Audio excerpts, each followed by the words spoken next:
दोस्तों, कहते हैं ना कि हर सिक्के के दो पहलू होते हैं। वैसे ही हमारी प्रकृति के भी दो पहलू हैं, जिसमें से एक बेहद ही आकर्षक और सुंदर है और दूसरा जो कि बेहद ही डरावना है, जिसे देखने के बाद हर कोई सहमा रह जाता है। जी हाँ, हम बात कर रहे हैं प्राकृतिक आपदा की। वैसे तो प्रकृति हमारी जरूरतों को पूरा करती है, लेकिन जब प्रकृति को गुस्सा आता है तो दुनिया का तहस नहस हो जाता है। आज हम बात करने वाले हैं प्रकृति के एक भयानक रूप सुनामी के बारे में। नमस्कार दोस्तों, मैं अर्पित और आपका स्वागत है हमारे YouTube चैनल हिंदी पैक पर, जहां हम लेकर आते हैं आपके लिए इंटरेस्टिंग और मजेदार वीडियोस। और आज का वीडियो भी काफी इंटरेस्टिंग और इंफॉर्मेटिव होने वाला है, तो वीडियो को आखिर तक जरूर देखें।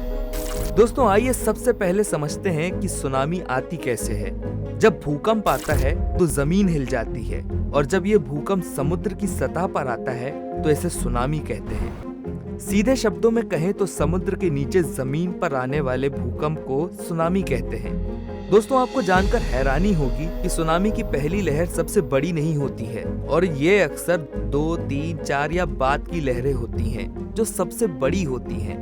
दोस्तों, समुद्री लहरें जो 10 से 18 मीटर ऊंची होती हैं, सुनामी कहलाती हैं। ये एक प्रकार का तूफान है जो समुद्र तटों पर भारी तबाही मचाता है। 26 दिसंबर 2004 को हिंद महासागर में भीषण सुनामी लहर आई थी, जिसमें 2.5 लाख से ज्यादा लोग मारे गए थे।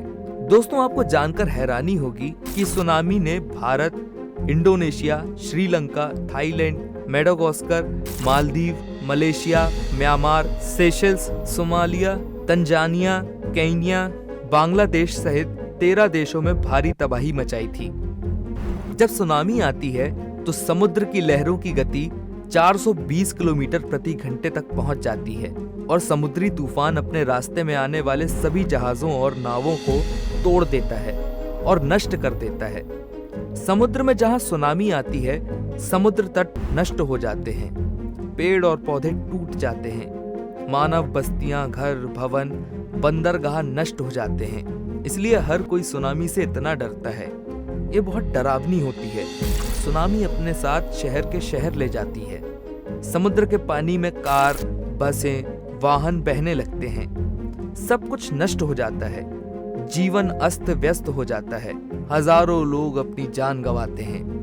सुनामी की अब तक की सबसे ऊंची लहर इंडोनेशिया के क्राकाटोआ में ज्वालामुखी विस्फोट के कारण आई सुनामी के दौरान आई थी। दरअसल क्राकाटोआ में ज्वालामुखी फटने के बाद समुद्र के नीचे भूस्खलन आ गया। इससे उठी 50 से 65 फीट ऊंची लहरों ने तटीय इलाकों में तबाही मचा दी। इतनी ऊंची लहरें कि बहुमंजिला इमारतें भी खतरे में पड़ जाएंगी। इंडोनेशिया की खाड़ी में सुनामी की चपेट में आकर 222 लोगों की मौत हो गई, 700 से ज्यादा जख्मी हो गए। सुनामी की लहरें आमतौर पर 10 मीटर से अधिक नहीं होती हैं। यदि आप कभी सुनामी की चपेट में आते हैं तो आपको अपनी और अपने परिवार की सुरक्षा के उपाय में पता होना चाहिए। सुनामी से बचने के लिए आपको तैयार, सतर्क और शांत रहना होगा। आइए हम आपको बताते हैं ऐसे तरीके जिनसे आप सुनामी से बच सकते हैं। दोस्तों, अगर आप तटीय क्षेत्र और समुद्री इलाके के पास रहते हैं और आपको भूकंप के झटके महसूस हो रहे हैं, तो ये सुनामी आने का एक संकेत है। दोस्तों, तटीय जल में तेजी से वृद्धि और गिरावट पर जरूर ध्यान दें। अगर समुद्र का पानी अचानक पीछे जाकर वापस आगे और खाली रेत को पीछे की ओर छोड़ दे, तो ये एक बड़ी चेतावनी का संकेत है कि पानी में अचानक तेज लहरें उठने वाली हैं। जानवरों में अजीब व्यवहार परिवर्तन। जानवर अपना निवास स्थान छोड़ देते हैं और वो असामान्य व्यवहार करने लगते हैं,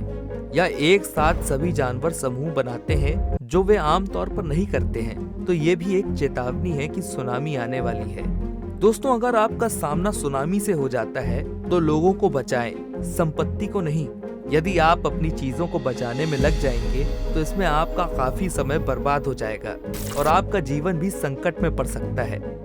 सुनामी के समय सबसे पहले आपको तट, झील या पानी के अन्य निकायों से दूर भागकर ऊंची भूमि पर जाना होगा।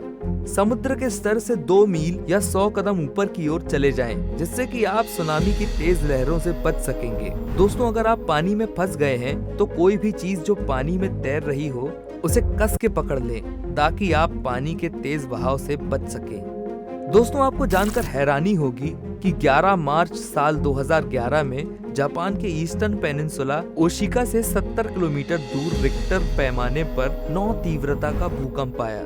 भूकंप का केंद्र 24 किलोमीटर की गहराई में था। इतने शक्तिशाली भूकंप ने पूर्वोत्तर जापान को हिलाकर रख दिया। इसका करीब 20 मिनट बाद सुनामी लहरें उत्तर के होकाइदो और दक्षिण के ओकिनावा द्वीप से टकराईं और वहां भारी तबाही मची। इस दौरान 15,000 से ज्यादा लोग मारे गए। नेशनल पुलिस एजेंसी के मुताबिक 2,000 से ज्यादा लोग आज भी लापता सूची में हैं। इसके बाद Fukushima Daiichi nuclear power plant में सुनामी की भीषण लहरें उठी। जब खारे पानी ने न्यूक्लियर पावर प्लांट में प्रवेश किया तो रिएक्टर पिघलने लगे और फटने लगे। न्यूक्लियर पावर प्लांट से भारी मात्रा में रेडियोधर्मी तत्व रिसने लगे और परमाणु विकिरण शुरू हो गया। इसके बाद जापान ने अपने सभी न्यूक्लियर पावर प्लांट को 3 साल के लिए बंद कर दिया। तो दोस्तों, आपको ये जानकारी कैसी लगी हमें कमेंट करके बताएं। ऐसी ही मजेदार और रोचक जानकारी के लिए हमारे चैनल हिंदी पैक को जरूर सब्सक्राइब करें। और अगर जानकारी पसंद आई हो तो वीडियो को लाइक और शेयर जरूर करें। धन्यवाद।